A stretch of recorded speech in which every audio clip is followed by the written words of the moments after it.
ఈ రోజు నుంచి నువ్వు నా అసిస్టెంట్వి. నేను నీకు 25,000 జీతం ఇస్తున్నాను. ఉద్యోగం మాని.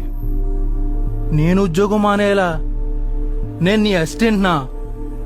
25,000 జీతం ఇస్తావా?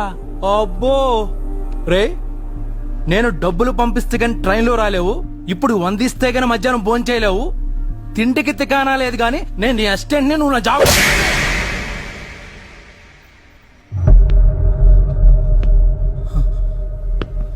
మళ్ళీ చెప్తున్నా, నేను ముంబైని తనకొచ్చాను.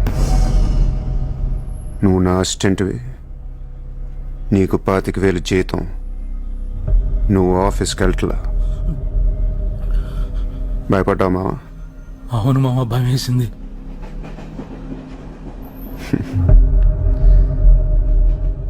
మావా, నువ్వే నాకు భయపడిపోతే ఈ ముంబై ఎప్పుడు భయపడాలి మావా? బయటికి వెళ్దాం చాలు.